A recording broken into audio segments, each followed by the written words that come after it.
In glancing back over the varied record of those singular adventures in which I had the good fortune to share, there are certain cases which even now retain a peculiar power to chill the blood and quicken the pulse. Not because of any violence committed, indeed, the affair of which I write was notable for the very absence of it, but because of that quiet, creeping quality in human design which, when once observed, makes a man distrust the most ordinary objects upon his table. It is easy for the reader, seated in a comfortable armchair, to imagine that mysteries are born of midnight streets and screaming victims. Yet I have known a tragedy to begin with no more than a teacup, and an evil intention to be conveyed by ink alone. It was in the latter days of February, one of those London mornings when the fog seems less an atmosphere than a substance to be carved with a knife, that I awoke to the low, sustained murmur which told me Holmes was already afoot. Our rooms at Baker Street were dim, though it was near 9 o'clock. The very sunlight appeared to falter and withdraw at the sight of the yellow-grey curtain which lay upon the city. Holmes sat in his dressing-gown, long limbs crossed, a half-smoked pipe resting upon the mantel, and the morning papers scattered about him, as though he had taken his customary raid upon the world's happenings and found them uniformly banal. His face, aquiline and ascetic, was at once alert and bored, an expression I had learned to associate with those intervals when he desired a problem and could not find one. "You are late." "Oh, Watson," said he, without turning his head. I had long ceased to be startled by his small clairvoyances, yet on that morning my temper, dulled by sleep and the dismal weather, rose a trifle. "Late? The clock has only just struck 9, he finished calmly. "Yes. And you would ordinarily be down by 8:30. But this morning you have slept longer because you were up later? You were up later because you read by lamplight. You read by lamplight because your eyes troubled you, and your eyes troubled you because you spent yesterday afternoon in the garden with the glare of winter sun upon the snowdrops. You see, my dear fellow, it is not so very remarkable." "Snowdrops?" I repeated, for I had indeed looked at the small white flowers by Mrs. Hudson's area railings, but I had not imagined it a fact worth cataloguing. Holmes smiled faintly. "You have earth upon your right boot," said he. "The bed in question is to the right of the steps, and the type of soil is that grey, gritty loam one finds only where the soot has been washed thin by last week's rain. If you had gone out upon the street, you would have brought back something darker. Pray ring, Watson. Mrs. Hudson has been clattering about with an energy which suggests an impending interruption." I pulled the bell rope with some pique, for it is never pleasant to have one's simple actions dissected like specimens beneath a microscope. Mrs. Hudson appeared presently, bearing our breakfast tray and wearing that expression of anxious propriety which, in her, was the surest sign that something unusual pressed upon her mind. "There's a gentleman to see you, Mr. Holmes," said she. "Or, well, sir, I don't rightly know what to call him. He's not a gentleman in the ordinary sense, if you take my meaning, but he speaks like one, and yet—" Holmes's languor was gone in an instant. He leaned forward, fingers steepled. "Show him up," said he. "And, Mrs. Hudson, if he has a hat, take note whether it is brushed." Mrs. Hudson, who had learned that no remark of Holmes's was ever casual, departed with pursed lips. I had scarcely buttered my toast when a step sounded upon the stair, deliberate, heavy, accompanied by the faint, metallic click, which told me the visitor carried something hard upon his person. He entered in such a manner that my first impression was oddly divided. The figure was that of a working man, broad-shouldered, thick in the chest, his hands large and marked by labour. Yet his clothes, though plain, were clean and carefully kept. A dark coat buttoned high, boots polished, and a cravat tied with an awkward conscientiousness, as though he had made some personal sacrifice for the sake of being presentable. But it was his face which held me. It was the face of a man who had not slept, or had slept, and found no rest there. The skin was pale to the point of sickness, the eyes were reddened and bright with a fixed strain, and though he attempted a calm demeanour, there was in his movements a hesitancy, a perpetual readiness to recoil, as if the air itself might betray him. He stood by the table, hat in hand. "Mr. Sherlock Holmes?" he asked, his voice low but cultured, like a man who had once been educated and had afterwards been forced into rougher employment. Holmes waved him to the chair opposite. "You have the advantage of me," said he, "though not, I think, for long. Pray sit, Mr." The man started. "I have not given my name." "No," said Holmes, "but your name is on your hands. You are Mr. Stephen Carroway, lately employed in some capacity where sealing wax is used, and formerly of better station than your present one. You have been in the habit of writing with a steel nib, yet you have learned of late to use your left hand more than your right, owing to an injury sustained perhaps 6 weeks ago. You have travelled this morning by omnibus, sitting inside, and you are frightened, not for yourself, but for someone you feel responsible for." The man stared at him as if at a man who had spoken a private thought aloud. His mouth opened, but no sound came.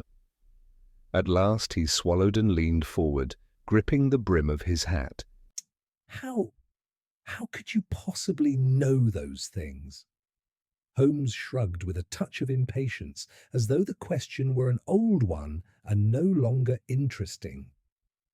"Your hands are stained with red sealing wax, but not to the fingers, which indicates that you handle papers rather than letters, perhaps in a warehouse office. Your accent suggests schooling, yet your coat is of cheap cloth. Your right knuckles are swollen and the skin torn beneath the nail, an old injury not yet fully mended, so you have compensated by using the left. The ticket stub in your pocket is of the omnibus company, and your fear, that is the simplest of all. You look at your watch every half-minute, not to know the time, but to reassure yourself that it has not yet run out." Stephen Carroway's breath escaped him in a long shiver. He set his hat upon his knee with care. As though it might fall and shatter. "I am come because I don't know where else to go," said he. "I did go to the police." "And found them?" "They looked at me as if I were drunk," he said bitterly. "Or mad, perhaps I am. I don't know any longer. But I swear to God, Mr. Holmes, it is real. It is real, and it will happen again." Holmes's eyes had narrowed, the pale grey irises bright as steel. "Begin at the beginning," said he. "Tell me what happened, and do not leave out what you think unimportant. It is usually precisely the unimportant details which matter." Carroway drew a deep breath. "I am clerk to Mr. Horace Deverell," said he, "at Deverell and Son, tea importers, at the warehouses by the river off Wapping High Street. I have been with him near a year. Mr. Deverell he is a good man, severe but fair. His son died 2 years ago, so the firm is his alone now. He's not popular, perhaps, but he is respected." Holmes nodded, his fingers drumming lightly upon the arm of his chair. "And the matter concerns him?" "Yes. Or his house. I don't know which is worse." He glanced about the room as though the walls might carry the tale. "It began 3 nights ago, on Tuesday." Holmes shifted slightly, and I saw, with that familiarity which a friend acquires, the change in him. The languor withdrawn, the mind tightening like a spring. "Go on," said he.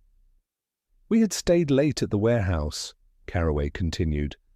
"There had been a shipment delayed, and Mr. Deverell wished the manifests checked against the invoices. We finished near 10. He insisted I take a cup of tea before I left. He always does, for he says I work too hard. Holmes's mouth twitched.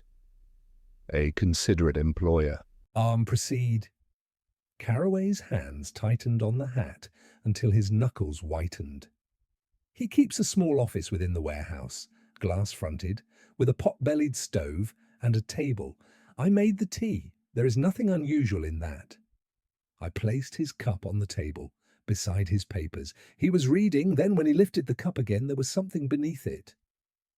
Holmes ceased drumming. In the sudden stillness, I heard the faint crackle of the fire. "Something beneath it," repeated Holmes softly. "A note?" Carroway's throat worked. "A note," said he, "a slip of paper no bigger than a visiting card.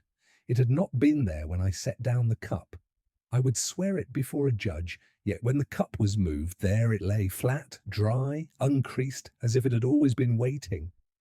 "And what did it say?" asked Holmes. One Carroway's gaze flickered to Holmes's face and away again as though ashamed of the words. It said, "You will not bleed when you die."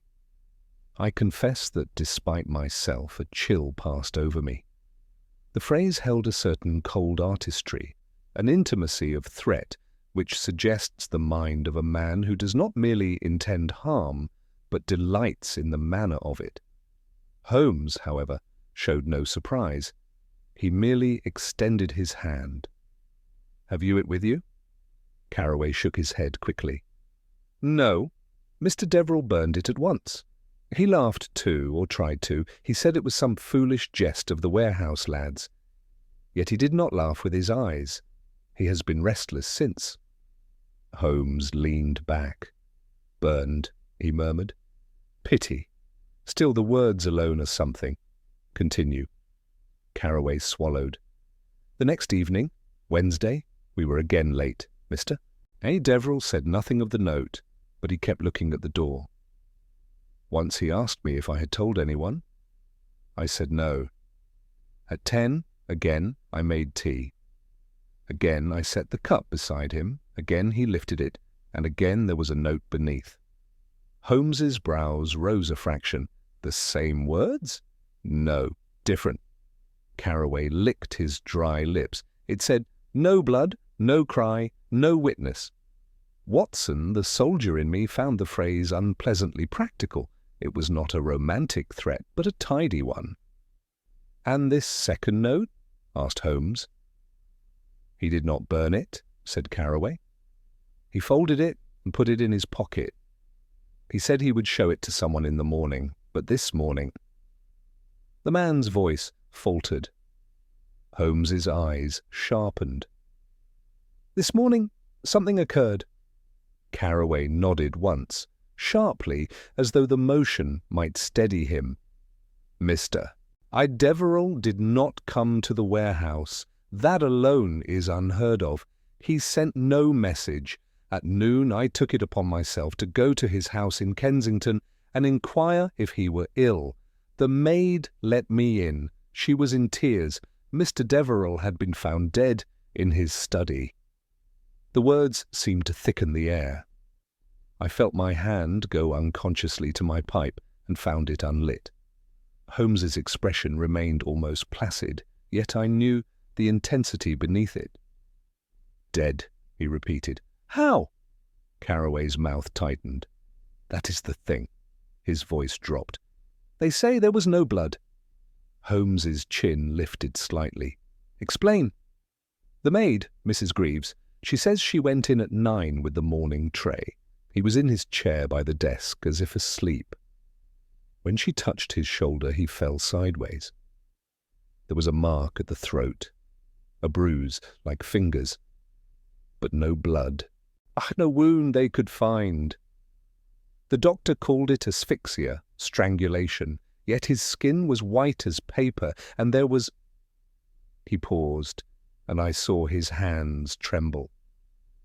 "There was a teacup on the little table by the window, and beneath it—" Holmes's voice was a mere thread. "Another note." Carroway nodded, closing his eyes as though the sight were burned upon his eyelids. It said, "One down." For a moment even Holmes did not speak. He rose and crossed to the mantel, where his pipe lay waiting. He did not light it at once. Instead, he held it in his fingers, turning it slowly, his gaze fixed not upon the fire, but upon some inner diagram which only he could see. At last, he looked over his shoulder. "You went to the police," said he. "Yes. Inspector Lestrade came. He asked questions. He said it was a burglary gone wrong or some enemy of Mr. Deverell's. But he laughed when I told him about the notes under the cups. He said notes do not appear like rabbits from hats." "And did you tell him that there was a note beneath the cup at the house?" "I did," said Carroway. "He said the maid might have placed it there herself to create sensation. He said I had been reading penny dreadfuls. Then he asked why, if I was so certain, I did not bring the notes. I told him the first was burned, the second was in Mr. Deverell's pocket, gone now, and the third Lestrade took away in his own hand." Holmes nodded, as though that last detail pleased him. "And you, Mr. Carroway," said he, "are here because you fear there will be a second down." Carroway leaned forward with sudden, desperate intensity. "There will be," he cried. "Mr. Deverell had a sister, Miss Adelaide Deverell." "And she lives in the same house. She is gentle. She has no enemies. And yet, Mr. Holmes, if someone can put a note beneath a cup in a locked warehouse office, and again in a gentleman's study in Kensington, then what is any door to such a one? What is any lock?" Holmes's eyes flashed. At last he lit his pipe, drawing the flame in with slow composure. He exhaled a thin line of smoke which hung in the foggy light like a thought made visible. "Locks," said he, "are for honest men. They serve chiefly to remind the dishonest that a little ingenuity is required." Carroway stared at him helplessly. "You will come?" he said. "You will see her? You will stop it?" Holmes looked at me then, and in that glance I read the familiar invitation, the silent summons to adventure which I had never yet refused. "Watson," said he, "if you have finished your toast, and I think we may as well take a cab to Kensington." Then to Carroway, with a sudden gentleness which sat oddly upon his sharp features, "We shall come, Mr. Carroway, and we shall begin, not with the dead man, but with the teacup." Carroway let out a breath which was half sob and half laugh, and for the first time since he had entered the room, some of the rigid terror left his posture. Yet even as we rose to prepare, there came a light tap at the door, a small, brisk sound as of one who knocks with confidence and expects to be admitted. Mrs. Hudson's voice floated from the landing, strained with surprise. "Mr. Holmes, Inspector Lestrade is here, sir, and he says it's urgent." Holmes's smile was thin as a blade. "Of course it is," said he. "It always is when the police have exhausted the obvious." He opened the door himself. Herr Lestrade burst in with his usual impatient energy, but the sight of Carroway made him check short. He cast a sharp eye from the clerk to me, and from me to Holmes. "Well, Mr. Holmes," said he, "you're in it now, whether you fancy it or not. There's been a development." Holmes's pipe glowed steadily. His voice was mild. "Indeed? Pray do not tell me that notes have begun appearing beneath your own cup." Lestrade's mouth twitched despite himself. "Mock if you like," he said. "But I've just come from Deverell's house. That sister of his, Miss Adelaide, she's had a shock. She found something in the breakfast room." Holmes did not move. "Another note?" said he. Lestrade nodded once, grimly. "Aye, under the teacup." Holmes's eyes, which had been half-lidded, opened fully now, bright, cold, delighted. "And what did it say?" he asked. Lestrade hesitated, then produced a small slip of paper from an envelope, as though reluctant to give it life by reading it aloud. "It says," he answered, 2 will not bleed. Holmes took the paper delicately between finger and thumb, as a man might take a poisonous insect. He did not read it at once. He merely regarded it, as if weighing not its words, but the mind behind them. Then he looked up, and the foggy morning seemed suddenly less grey, for the hunt was on. "Come, Watson," said he quietly. "Kensington, as I said, and Lestrade. Bring me to the breakfast-room, and do not let a single cup be moved until I have seen how the world contrived to hide a message where no hand, by ordinary means, could place it." As we descended the stairs together, I could not help glancing back at the sitting-room table where our own breakfast tray remained. 3 cups sat there, mine, Holmes's, and the visitor's, innocent, commonplace. And yet, for the first time in my life, I found myself wondering what might lie beneath them, waiting for a moment's inattention. The cab lamps were still burning in the murk when we rattled into Kensington, for the fog had so swallowed the morning that it seemed scarcely later than dawn. Lestrade sat opposite, shoulders hunched, watching Holmes with that mingled irritation and reliance which marked all his dealings with my friend. At Holmes's direction we had left Carroway at Baker Street, with orders to return to the Wapping warehouse and touch nothing. Deverell's house stood back from the road behind iron railings, prim and respectable. A pale maid admitted us and led us to the breakfast-room, where 2 constables waited, and a stout surgeon in whiskers warmed his hands at the fire. Miss Adelaide Deverell rose from a chair by the hearth. She was slight, with eyes that had cried themselves sore. A shawl lay about her shoulders, yet she trembled as though the cold were within. "Mr. Holmes?" she said, making an effort at composure. "Inspector Lestrade tells me you understand such contrivances." Holmes bowed, courteous and remote. "I understand nothing yet, madam. I only observe. Pray tell me what you did, not what you feared." The breakfast table stood near the window. Upon it were the remnants of the meal, a china pot, and 3 cups upon saucers. 1 cup lay overturned, the tea spreading across the cloth. Beneath the rim of that cup, partly sheltered from the spill, it was a small slip of paper. Holmes went first to the window, raised a corner of the sash, and let in a breath of air. Then he moved about the room, glancing at the sideboard, the carpet, the door latch, and the hearthrug, as though the ordinary objects were suspect. Only then did he take out a pair of forceps and lift the note. The words were those Lestrade had quoted. 2 will not bleed. They were written in a firm, slanting hand. The ink, however, was a dull brown, as if thin or aged. "You found it thus?" he asked. "Yes," whispered Miss Deverell. "I lifted my cup and saw it beneath. I cried out, my hand shook, and it slipped from me. Before you lifted it, who entered this room?" "The maid, with the tray, no one else." "At what time?" "A little after 8:30. My brother sat by the window. He scarcely ate. He kept looking to the door. I poured the tea for him and for myself." Holmes sniffed the teapot with fastidious delicacy. "Tea," said he, "and something faintly aromatic besides." Lestrade broke in. "Holmes, the man was strangled. My surgeon here will tell you." The surgeon cleared his throat. "Pressure, marks about the throat, congestion of the face, no cut, no puncture, death by asphyxia."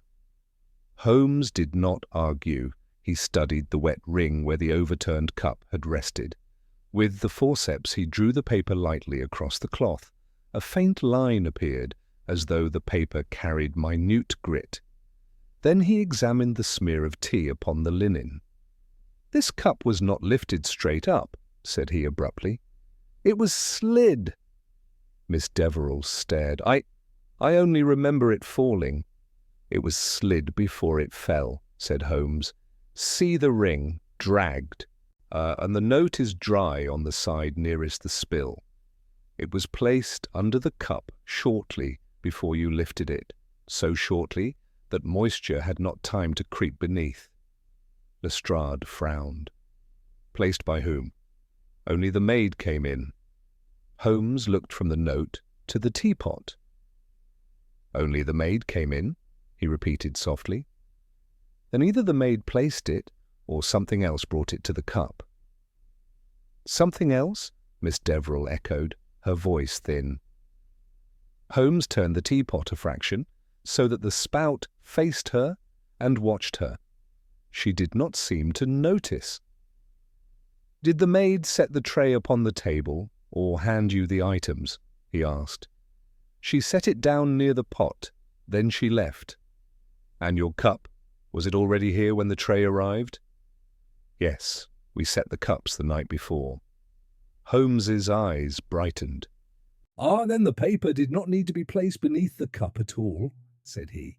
It only needed to be brought to the table edge and then, by a very small force, guided under the rim.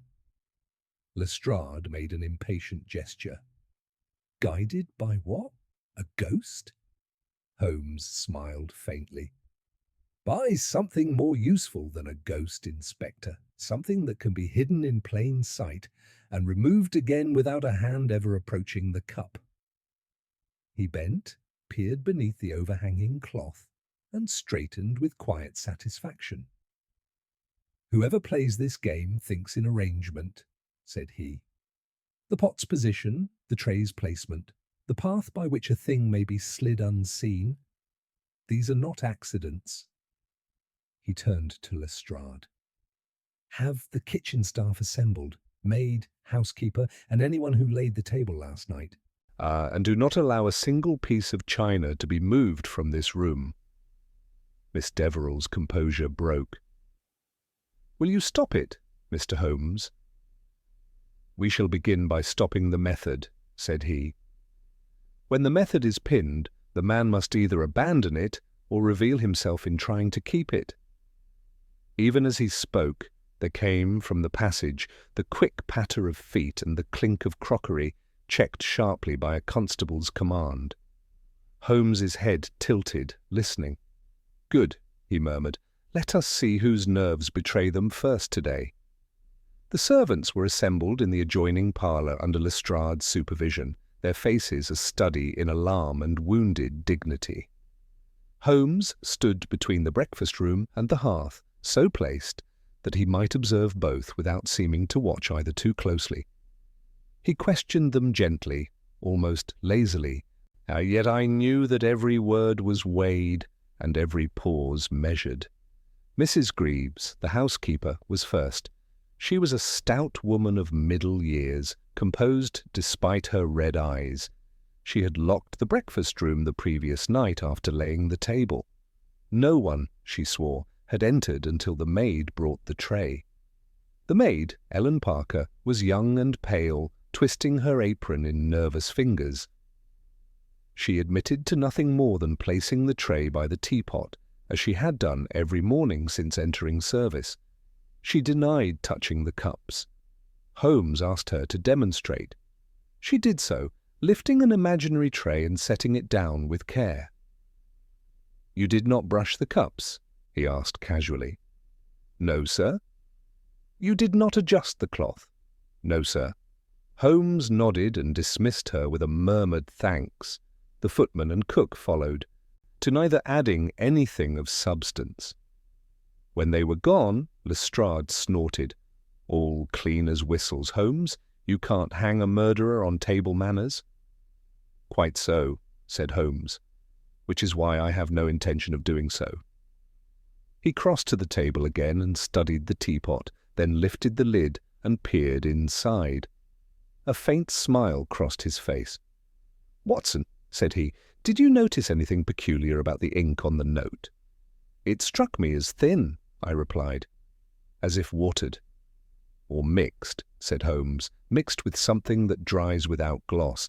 Now consider, if a strip of paper were attached lightly to the spout of a teapot, held there by surface tension and a smear of something viscous, what would happen when tea was poured? Lestrade blinked. It would wash off. Precisely. And fall where? Down the spout? Onto the table. Onto the table, and, if the pot were angled just so, beneath the nearest cup.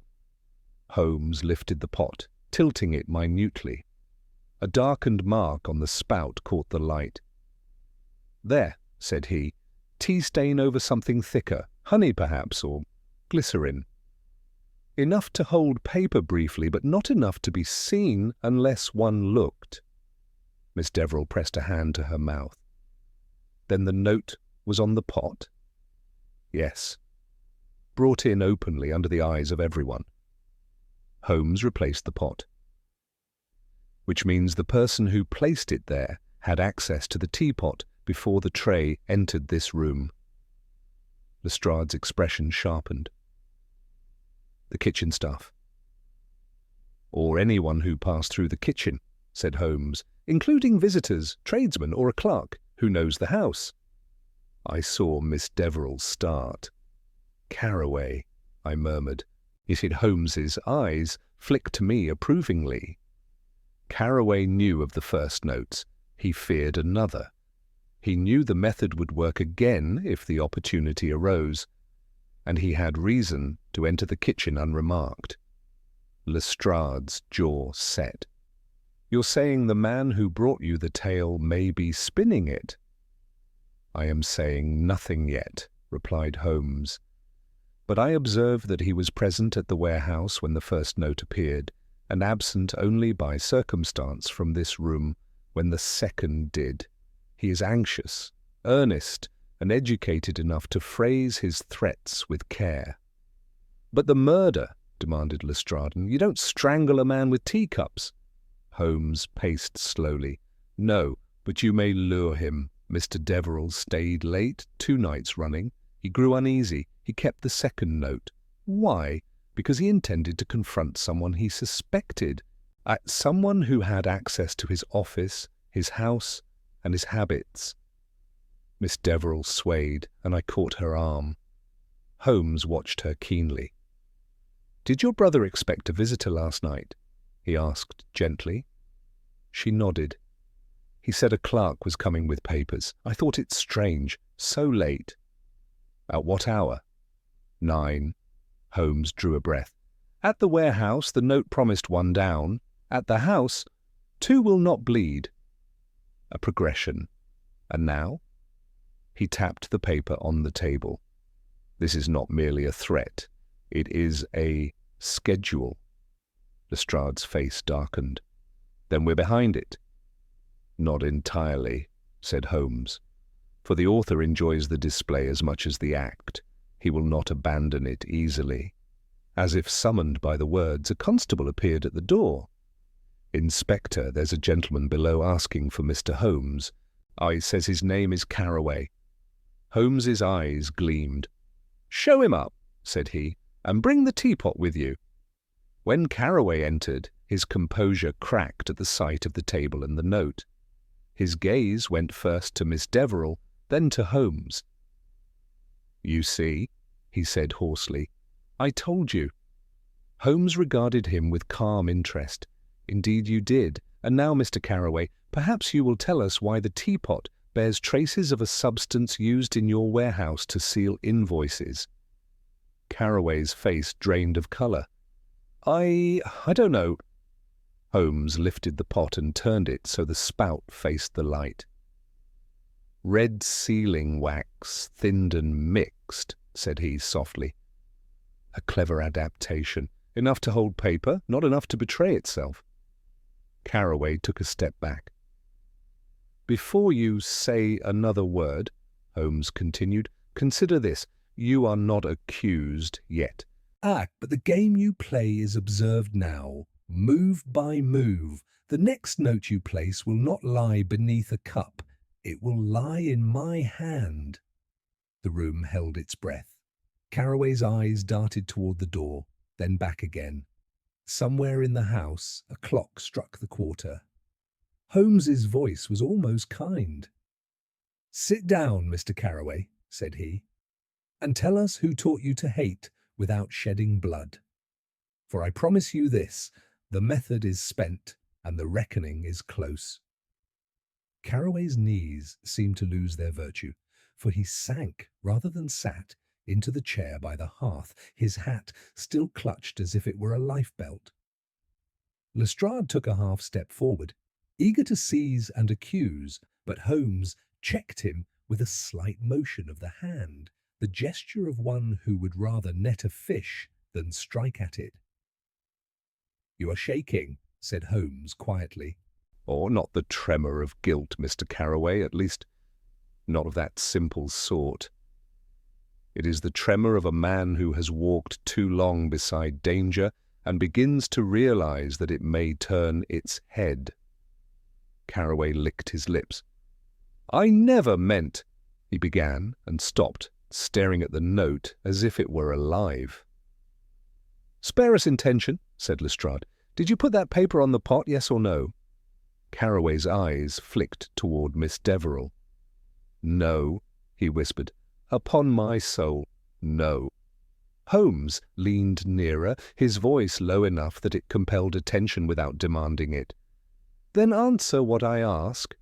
Who had reason to use sealing wax in this house?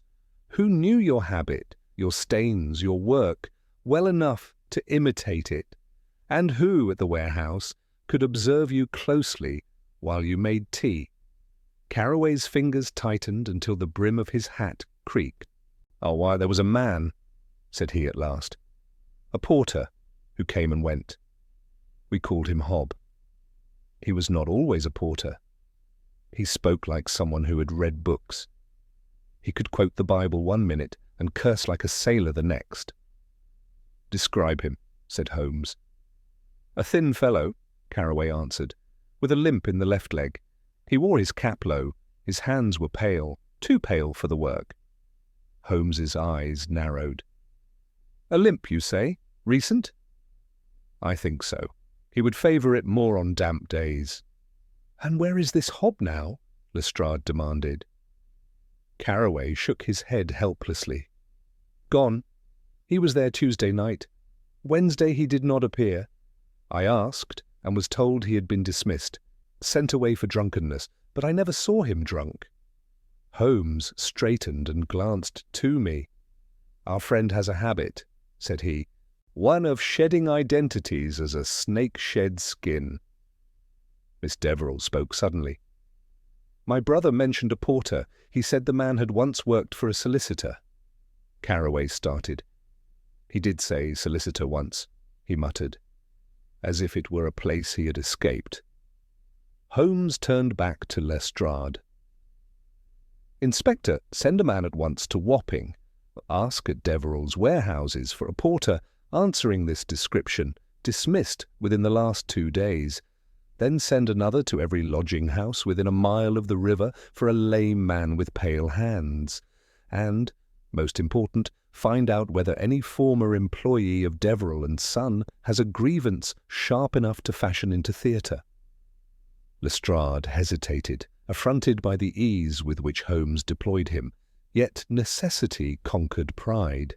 He jerked his head to a constable and began issuing orders.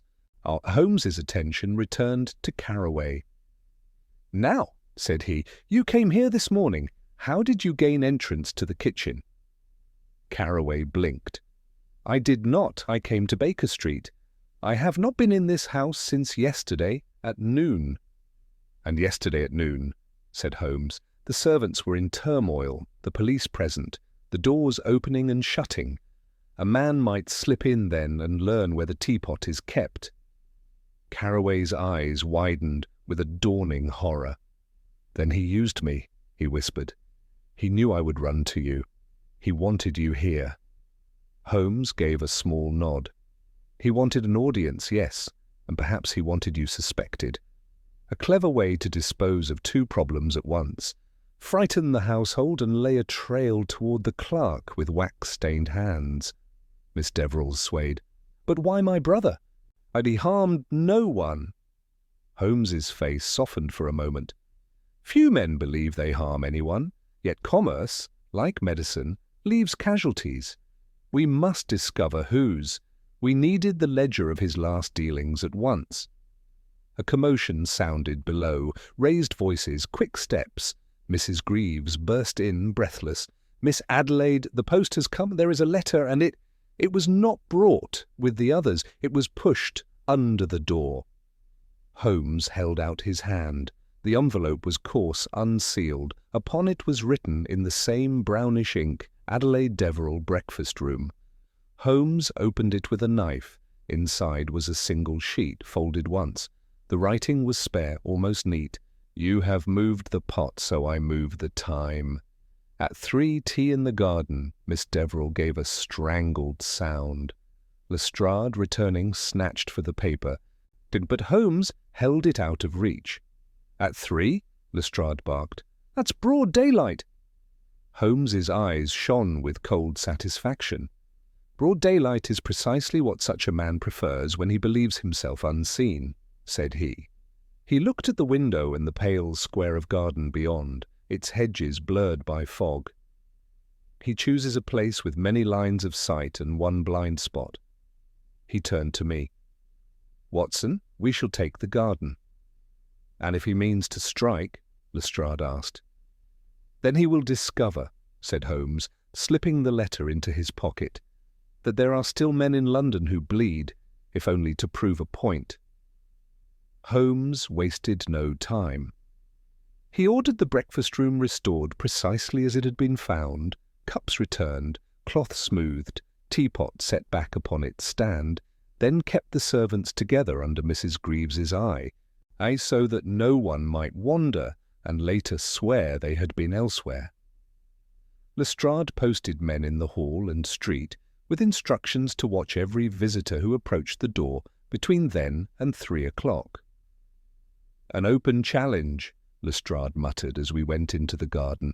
"Either he's mad as a hatter, or he's got a damn good trick." "Neither," said Holmes. "He is methodical. He has altered the hour because I altered the teapot. He wishes to preserve the illusion that he commands the scene."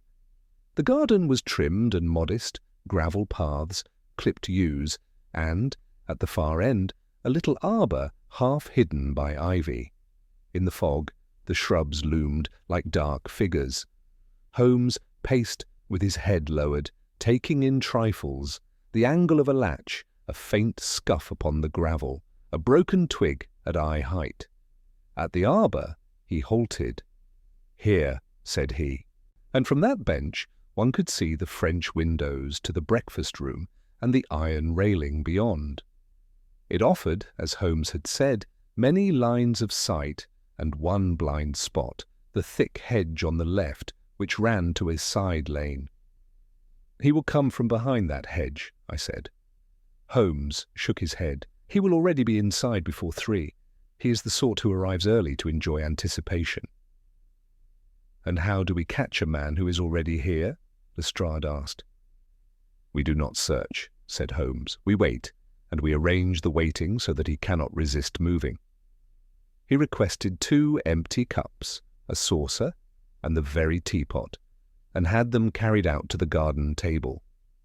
Miss Deverell, shawled and pale, was seated where she could be seen from the house, while I stood at her shoulder. Lestrade hovered, hand never far from his pocket. At 10 minutes before 3, Holmes moved the cups with exquisite deliberation, setting one in front of Miss Deverell, one for himself, and one aside, as if for a guest. He poured tea, but he did not drink. His eyes were on the hedge. The minutes crept. A faint bell chimed from a neighbouring church.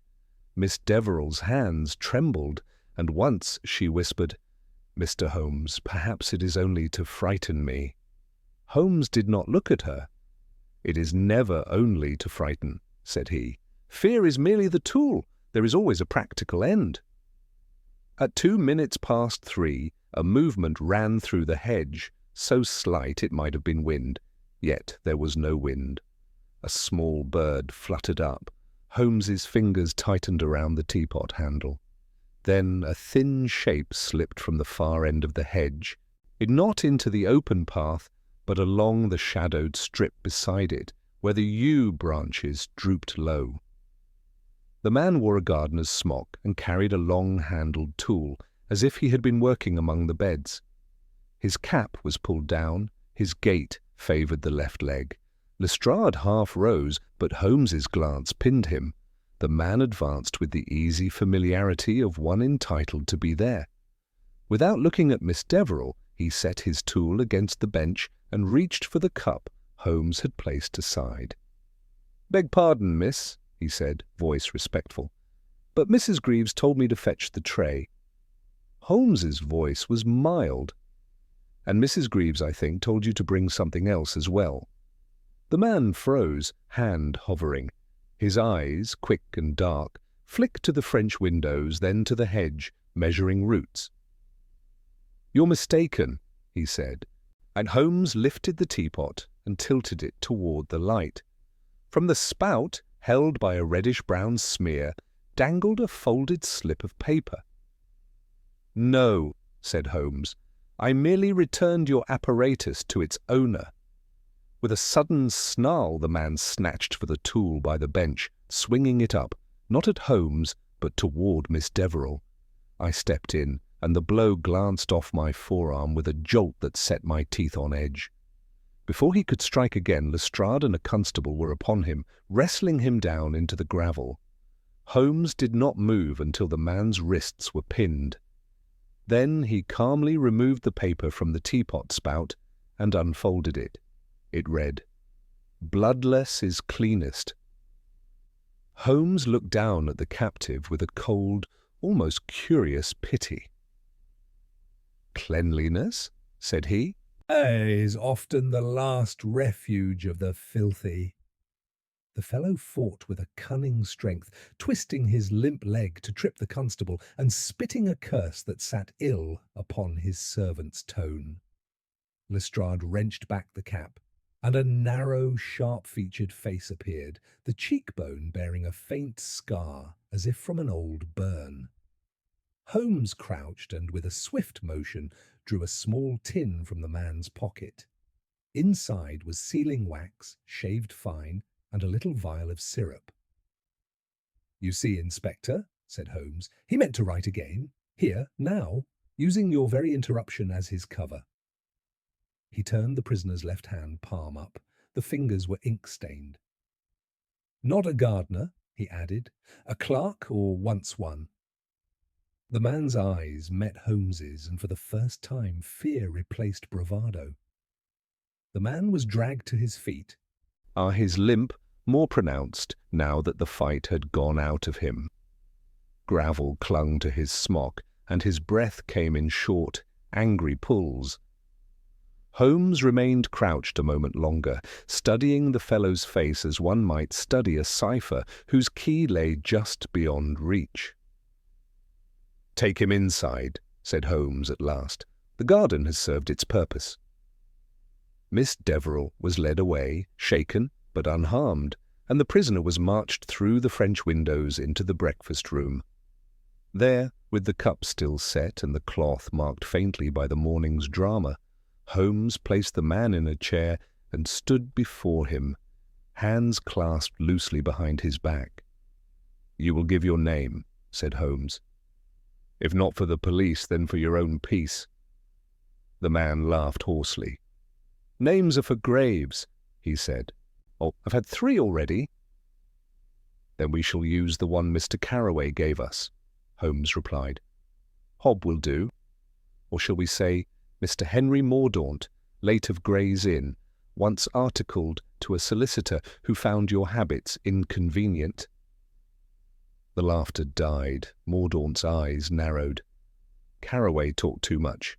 "Carroway talked just enough," said Holmes. "It was you who listened too closely." Lestrade leaned forward. "You'll answer for murder." Mordaunt's lips twisted. "Murder?" He shook his head. "No blood, I told you that. He died as men die every day. Hands at the throat, breath gone. Clean." Holmes's gaze hardened. "You strangled Horace Deverell." "I showed him what he'd done," Mordaunt retorted. "I let him feel it." "And what had he done?" Holmes asked. Mordaunt's jaw worked. For a moment it seemed he would refuse. But then the words spilled out, bitter and rapid. He ruined my father, promised contracts, then withdrew them when the market turned. Said it was business. My father drank himself into the ground, died owing money to the very firm that broke him. And you? Said Holmes. I clerked, Mordaunt sneered. I learned figures and ink and wax. I learned how men hide their cruelty behind ledgers. When I found Deverell again, fat and respectable, I decided he would read something at last. So you arranged your theatre, Holmes said quietly. Notes without blood, threats without witnesses.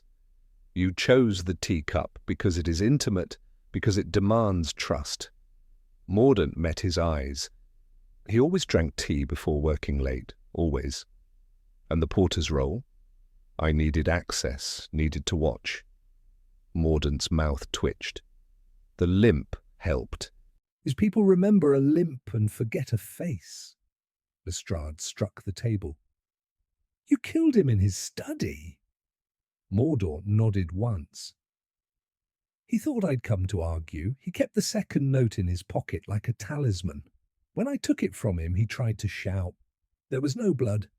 Holmes lifted the final note from his pocket and placed it on the table. And this? He asked. Bloodless is cleanest. Mordaunt's eyes flickered. A reminder to myself. To kill again? Lestrade demanded. Mordaunt looked away. To finish. Silence fell. Holmes studied the man's hands, the pale fingers that trembled now despite their owner's bravado. You did not intend to kill Miss Deverell, said Holmes. Mordaunt's head snapped up. I would never, because, Holmes continued, you needed her alive. You needed a witness to your cleverness. You moved the time to draw us out, to prove that even under scrutiny you could perform the trick again. Mordaunt slumped back. The fight left him all at once. I wanted him known, he muttered. Not stabbed in a lane like a thief. I wanted his death to be read. Holmes straightened. It will be read, said he, but not as you intended. Lestrade rose. I'll take him in. As Mordaunt was led away, he turned once more toward Holmes. You understand, don't you? He said. About blood? Holmes met his gaze without flinching. I understand that men who fear blood often fear something deeper, he replied. Responsibility. When the door closed behind them, the room seemed suddenly ordinary again. Cups, cloth, the faint scent of tea. Miss Deverell returned, leaning on Mrs. Greaves, her eyes searching Holmes's face. It is over, she asked. Yeah, for you, said Holmes gently. Yes. She thanked him, voice breaking, and withdrew. Lestrade lingered, awkward. You were right again, he said. About the method. Holmes waved it aside. Methods are only habits with imagination. We left the house as the fog thinned at last, and a pale sun touched the railings. In the cab, Holmes fell silent, pipe unlit, his thoughts already turning away. Another cup of tea ruined, I said lightly. Holmes allowed himself the ghost of a smile. On the contrary, Watson, said he, I find I shall look at them with renewed respect. The journey back to Baker Street was quieter than our ride to Kensington, yet it was not the comfortable silence which follows a task neatly completed. Holmes sat with his long fingers interlaced, looking through the cab window at the moving vale of London. And though his expression was composed, there was a watchfulness in it which told me that some small discord still troubled his ear. We had scarcely reached our sitting room before Mrs. Hudson hurried in, with a note upon a tray. A gentleman has been twice, Mr. Holmes, said she. Mr. Carroway. He said it was urgent, sir, and he waits below. Holmes's eyes lifted. Show him up. Carroway entered in a state bordering upon frenzy. He had lost the careful calm of the morning. His hair was damp with mist, and his collar sat awry. They've been in the warehouse, he burst out. While I was gone, Something has been taken." Holmes's face altered at once. "By whom?" "I don't know," cried Carroway. "I returned as you ordered. I touched nothing. I stood at the door and looked, and I swear the office was not as I left it. The stove had been opened." And the ashes stirred. And the second note, Mr. Deverell's note that he kept. Holmes was already on his feet. "You expect it to be there?" "No, sir, but—" Carroway swallowed. "There was also a ledger, Mr. Holmes, a private ledger he kept separate from the firm's books. I have seen it because he once asked me to copy a page. It was locked in the right-hand drawer of his desk at the warehouse. The drawer stands open now, and the ledger is gone." I felt a prickle at my neck.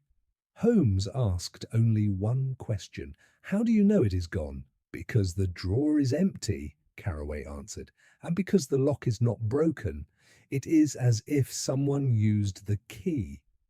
Holmes took his coat and hat. "Come, Watson, and bring your revolver." We drove hard to Wapping. The river air met us like a wet cloth, and the warehouses rose out of the fog. To black and looming. Inside Deverell and Son, the men worked in lowered voices. Carroway led us to the glass-fronted office. At once I saw the stove door ajar and the desk drawer half-drawn. Holmes did not go to the desk. He went to the stove, knelt, and with a poker shifted the grey ash. A fragment of paper, charred at the edges, fluttered up and fell back like a wounded moth. Holmes lifted it with forceps. There was ink upon it, 3 words only, yet unmistakable in that slanted hand. "No blood, no," he read and stopped. "The second note," I said. "A portion of it," Holmes replied. "Someone came here to destroy it, but did not burn it cleanly, which suggests haste." Carroway pointed helplessly at the desk. "And the ledger, sir?" Holmes's gaze travelled over the room. "Who has keys to this drawer?" he asked. "Mr. Deverell," Carroway said. "Yeah, and—" he hesitated. "And I, sir. He gave me a duplicate last month." Holmes's eyes remained mild. "Any others?" "The foreman has keys to the outer doors, but not to the desk." Holmes crossed at last to the drawer. He examined the lock, the lip, the wood around it, then shut it softly and opened it again. "It has been opened with a key," said he. "Not yours, Mr. Carroway. Your key is slightly worn at the teeth. This one, whoever used it, has a newer cut." Carroway stared. "Then there is another key." "Yes," said Holmes, "or there was." "Now tell me about this private ledger. What was in it?" Carroway's voice dropped. "Names, payments, small sums to men who were not on the firm's books. There was a column marked settlements." Mr. Deverell would not speak of it. Holmes's fingers tapped once upon the desk. "And you copied a page?"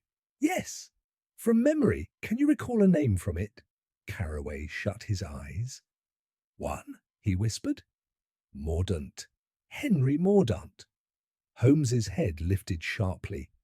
In that instant, the confession in the breakfast room seemed less a climax than a curtain. Holmes's eyes turned, assembling ledgers, keys, and notes into a pattern, and I saw that he was no longer chasing a murderer, but a reason. "Mordaunt was in Deverell's private ledger," I said. "So it appears," said Holmes, "which means our porter with 3 names may not have been hunting Deverell at all. Deverell may have been hunting him." Carroway's face crumpled. "But he confessed." "Men confess to what flatters their story," said Holmes. "What if the notes were not merely vengeance, but concealment? What if Bloodless was not a poetic fancy, but a rule, no mess?" "I no evidence, no inquest prying into ledgers and settlements." A heavy step sounded behind us. The foreman had come, cap in hand. "Beg pardon, Mr. Carroway," said he, "but there's a constable outside asking for Mr. Holmes. He says, Inspector Lestrade sent word, something about your prisoner." Holmes's eyes flashed. What word? The foreman swallowed. They searched him proper at the station, sir. Found a second key in his boot and a scrap of paper with an address. Harrington Street, Limehouse. Lestrade says you'll want to see it. Holmes rose, all languor stripped away. Indeed I shall, said he. Watson, the game has not ended, it has only changed boards. Lestrade met us at the Wapping station house with a face like thunder and a paper held between forefinger and thumb as though it were contaminated. He thrust both at Holmes the moment we entered. Found in his boot, said he, and here's the address, Harrington Street, Limehouse. What do you make of it?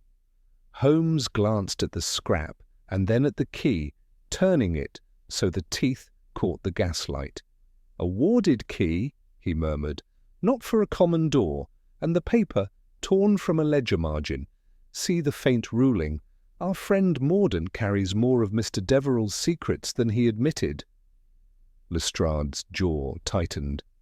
He's in the cells. He's in a fine rage too. Then let us borrow his rage before it cools, said Holmes, and marched us down the corridor. Mordaunt rose at our approach, eyes glittering, hair disordered, the bruise on his cheek already darkening. Come to gloat? He snarled. Holmes held up the key. Come to inquire, said he. Whose door does this open?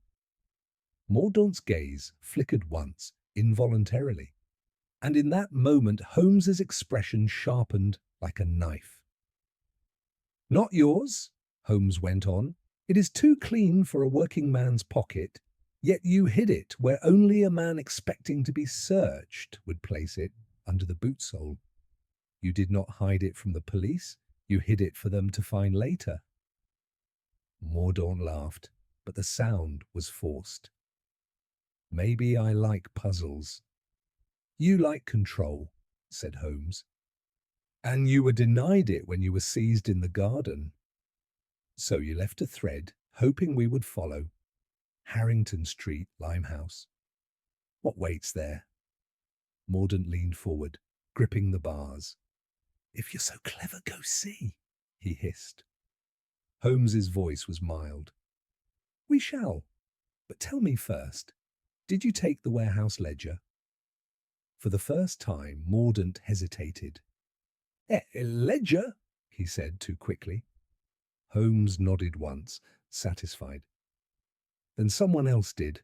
Someone with access to Deverell's duplicate keys and with urgency enough to stir ash for an incomplete burn. He turned away. Come, Watson. Outside, the river fog had thickened again, and lamps glowed like blurred coins. We took a cab eastward, the streets narrowing and the smells changing from coal smoke to damp timber and tar. Limehouse lay sullen along the water, its alleys twisted, its windows blind. Harrington Street proved a short, crooked lane of small houses and shuttered shops. Holmes stopped the cab before a lodging house whose sign creaked on a chain. He did not enter at once. Instead, he walked past, eyes on the upper windows, and returned, his face unreadable. Someone is watching, he said softly. Second floor, left. And the curtain moves against the draught. Lestrade, who had insisted on coming with 2 plainclothes men, muttered an oath. We'll go in and fetch him out. No, said Holmes. If we charge the stairs, we announce ourselves and lose what we came for. Watson, you and I will enter as lodgers. Lestrade, take your men round the back and cover the yard. If anyone leaves by a window, I should like them to find arms waiting. We stepped into the sour warmth of the hall. A woman with a pinched face sat behind a desk, knitting. Holmes adopted at once the shuffling manner of a clerk down on his luck, shoulders rounded, voice humble. Rooms? Said he. For the night. Quiet. My friend and I do not drink. The woman looked us over, taking in my moustache and Holmes's worn coat with equal suspicion. Second floor, she said at last. 2 shillings each. You pay now. Holmes paid without protest. As we climbed, he whispered, Listen." From above came a faint, rhythmic scrape, as of metal upon wood. Holmes paused at the turn of the stairs and motioned me to crouch.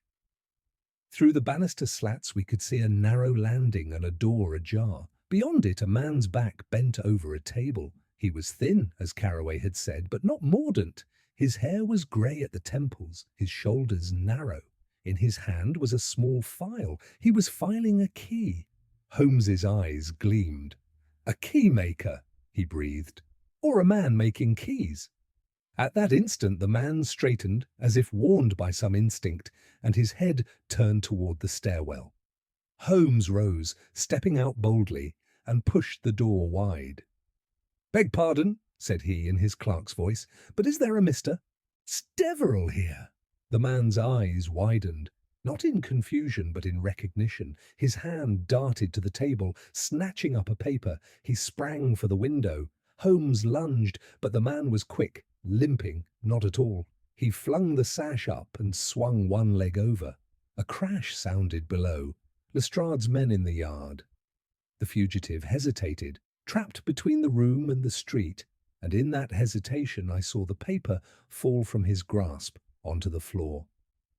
Holmes's hand closed on his collar. "Too late," said he, and the man sagged, all strength gone. Lestrade burst in a moment later, panting, his revolver out. "Got him?" Holmes nodded once.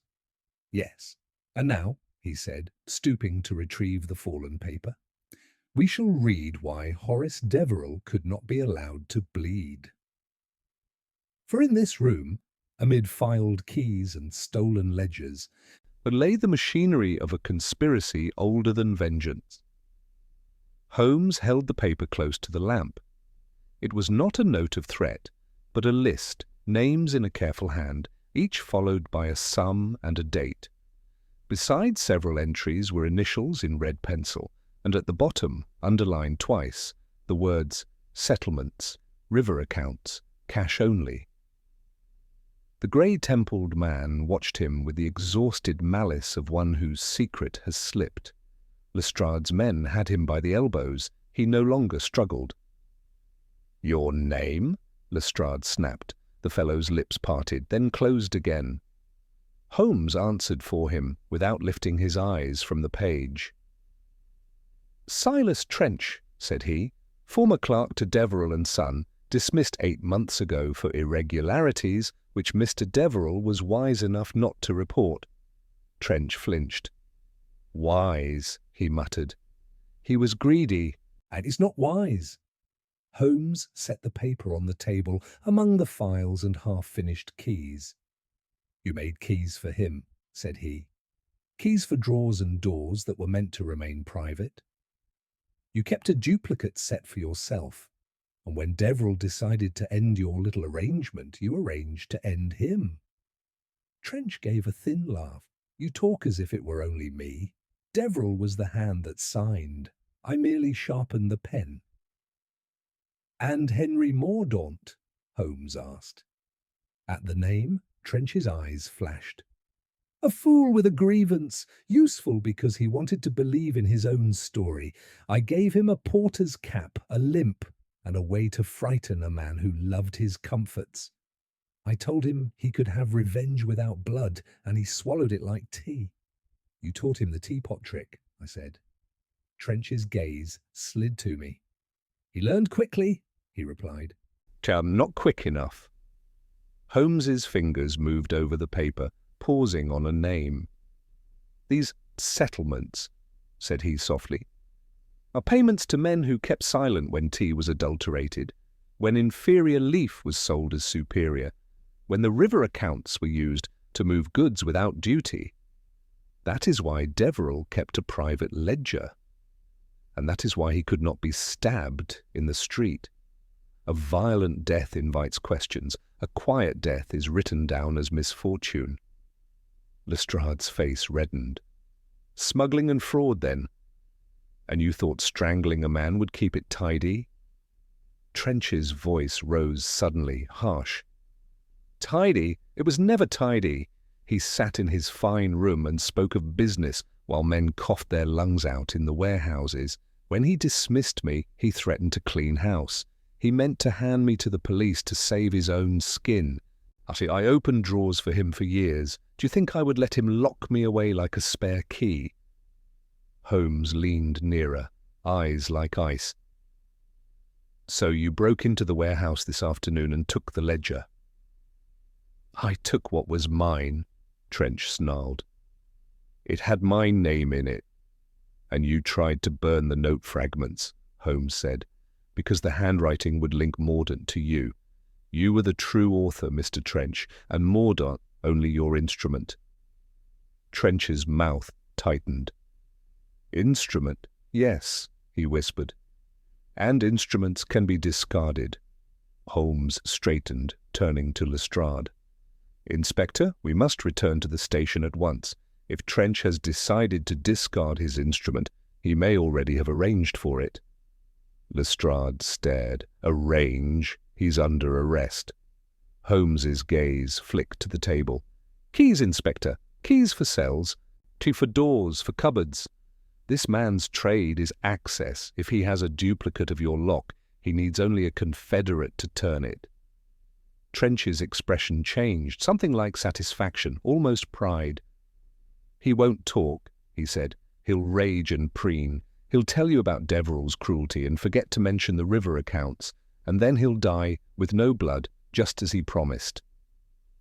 Lestrade swore and bolted for the stairs, shouting to his men. We followed at a run. In the street the fog had thickened into a wet, choking blanket. The cab lamps were dim halos. Holmes waved down the first hansom and sprang in, dragging me after him. "Bow Street!" Lestrade cried to his own driver, and the two cabs lurched into motion, wheels splashing through black puddles. Holmes sat forward, his voice low. "Watson, if Mordaunt dies now, the case ends where Trench wishes it. A neat tale of vengeance, a clerk's confession, no scrutiny of ledgers. We must keep him alive long enough to speak." "And if Trench has already bribed someone?" I asked. "Then we shall discover which lock turns too easily," Holmes replied. "A thief may open a door, but he cannot close suspicion once it has stepped through." When at last we reached the station, the yard was in uproar. A constable met us, white-faced. "Inspector, there's been trouble in the cells." Lestrade pushed past him. "Which cell?" The man pointed. We ran down the corridor and found the iron door standing open. Inside, on the stone floor, lay Henry Mordaunt, his face slack, his hands at his throat as if he had tried to tear away an invisible cord. There was no blood, no wound, only, tucked beneath the tin mug by his head, a scrap of paper, dry and neat, clean. Holmes did not touch it. He only looked at Lestrade, and for once the inspector's bluster failed him. In the silence, the river fog seemed to still press nearer. Holmes stepped into the cell and, with that curious delicacy which he always showed toward the dead, knelt without touching the body. He watched the set of the jaw, the bruising at the neck, the slight froth at the lips, and the tiny abrasions upon the wrists where the man had once been secured. "Not strangled by hands," he said at last. "No crescent nails, no uneven pressure." Lestrade's face was grey beneath his ruddy skin. "Then how the devil—" Holmes rose and pointed with his cane. "Look at the vent," said he. High in the wall, near the ceiling, was a small iron grating. A faint draught stirred the flame of the corridor lamp. "The station is heated by coal," Holmes continued. "Your cell block shares a flue with the boiler room. If someone introduced a choking vapour into that line, carbon monoxide, for example, then a man already overwrought might fall quickly. No blood, no wound, no witness, simply." Lestrade stared at the grating as if it had betrayed him personally. "But the boiler room is locked." Holmes's eyes were cold. "Everything is locked, Inspector. That is the illusion. Show me your keys." Lestrade, stiff with indignation and shame, produced his ring. Holmes did not take it. He merely compared it with the warded key we had found in Limehouse, holding the two near one another as a jeweller might compare stones. "Not the same," he murmured. "Trench did not need your key." Can't he needed access to the lockmaker who cuts your replacements? You're saying he had help inside? Lestrade demanded. I am saying he purchased help, Holmes answered. A constable with debts, a stoker with a bottle habit, a turnkey who thinks a small favour is not a crime. Trench's business is not violence, it is convenience. A constable hovered at the door, eyes darting from the corpse to Holmes. Sir, he said to Lestrade, the stoker says he saw a gentleman come down to the boiler room half an hour ago, said he had authority from the inspector. Lestrade wheeled on him. What gentleman? The man swallowed. Thin, grey at the temples, walked with a cane. Holmes's gaze flicked to me. Our prisoner is not yet imprisoned, said he softly. Without another word he strode down the corridor, Lestrade lumbering after him. And we reached the charge room, and there, by the desk, lay an open ledger, the station's own, where visitors were entered. Holmes ran his finger down the page. Silas Trench, he read, released to speak with Inspector Lestrade at 7:40. Signed by... He paused. Constable Haynes. Lestrade's face contorted. Haynes! Fetch him! But Haynes did not appear. An officer ran to the yard and returned breathless. He's gone, sir. His coat's missing. Holmes's mouth tightened. And so is our final witness? Lestrade struck the desk with his fist. We had him. We had the whole thing tied. Holmes turned upon him with sudden fierceness. You had the story he wished you to have, he snapped. A revenge drama, a theatrical note writer, a dead merchant. Meanwhile, the river accounts slip away in silence. He bent over the visitor ledger again. Watson, note the time. 7:40. He leaves. 7:50. The vapour is introduced. 8 o'clock. Mordaunt is dead. Trench cannot have done all that and vanish without planning an exit. And Harrington Street? I asked. Already abandoned, Holmes replied. But the list we found is not yet useless. It contains names, dates, sums, enough to unravel a network, if the police have the courage to pull at it. Lestrade looked at him miserably. He'll be on a ship by morning. Holmes's eyes softened a fraction. Perhaps, or perhaps he will linger. Men like Trench do not run as common thieves run. They believe themselves necessary. He picked up the scrap that read clean, holding it so the light caught the brownish ink. Same mixture, he said. Sealing wax and syrup. The man cannot help signing his work. Lestrade found his voice again, though it shook. What now, Holmes? Holmes replaced the paper, untouched, beside the dead man's mug. Now, said he, you make the death public, loudly. Trench craves control. You will deny it by inviting scrutiny, and you will place men at the docks who can recognize grey temples and a cane. Lestrade swallowed pride with visible effort. And you? Holmes's expression returned to its familiar reserve. I shall go back to Baker Street, he said, and wait for the letter which will inevitably follow. A man who communicates by teacup cannot endure silence. When we emerged into the night, the fog was thicker than ever, and the gas lamps made trembling moons in it. I confess my spirits were low. A murderer had slipped our net, and another lay dead with a mocking message beneath his cup. Holmes, however, walked with that swift, all-purposeful stride which meant his mind had already transformed defeat into material. Watson, said he at last, Trench's genius is not in killing. It is in convincing men that their small dishonesties are harmless until the sum becomes a crime. Deverell learned too late that one cannot buy silence forever.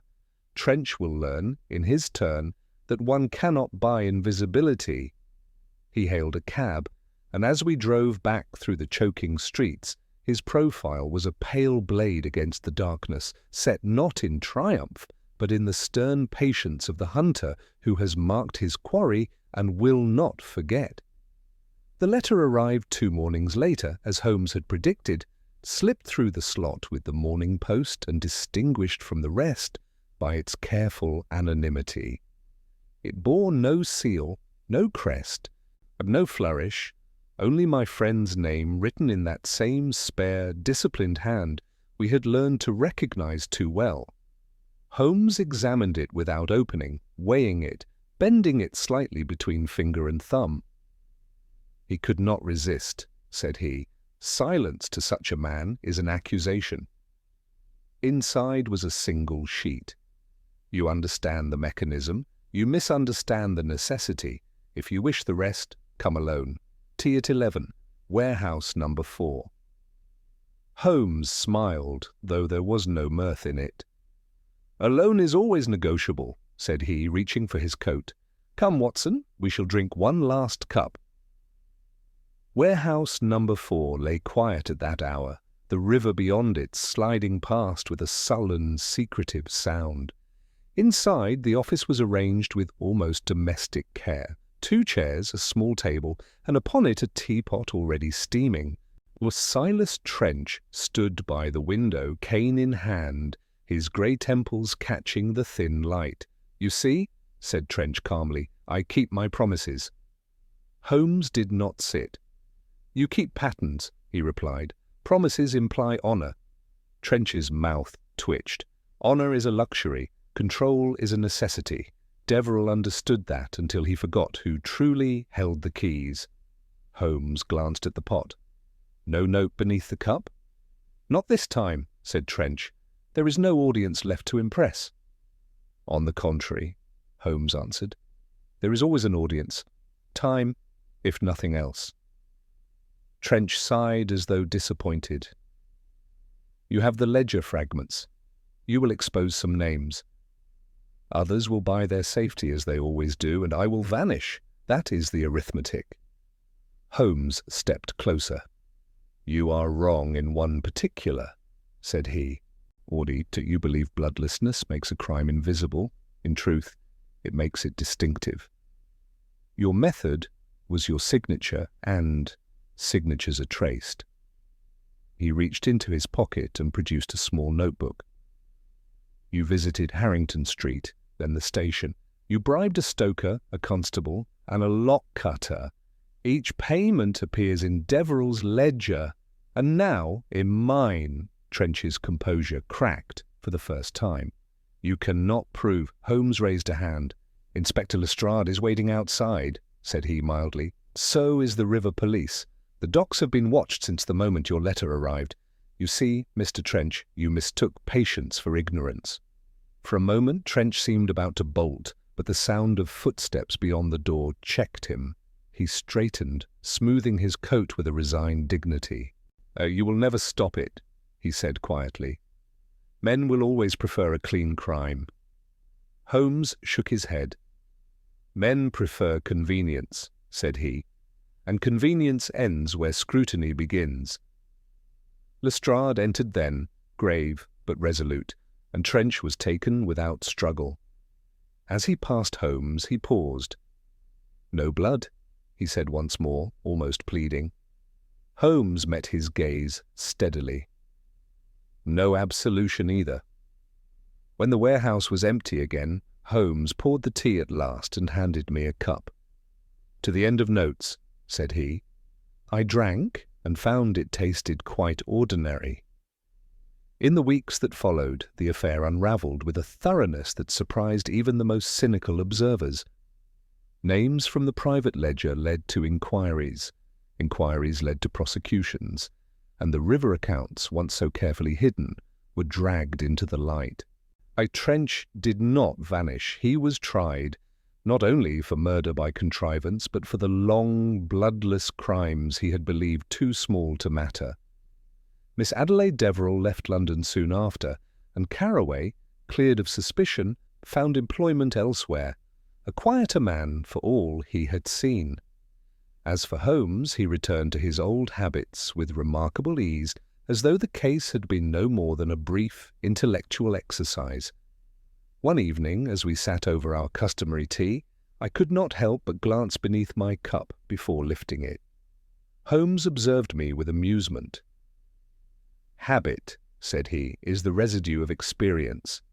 "And bloodless crimes?" I asked. He considered a moment.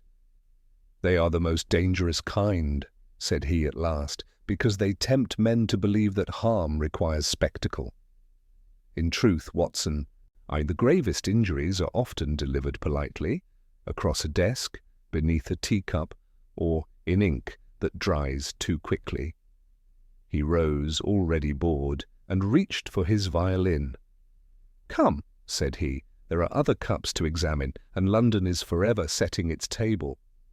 And so ended the curious affair of the bloodless notes, a case which taught me, if nothing else, that even the most innocent objects may become instruments of design, and that in the hands of a master criminal, cleanliness itself may be a disguise.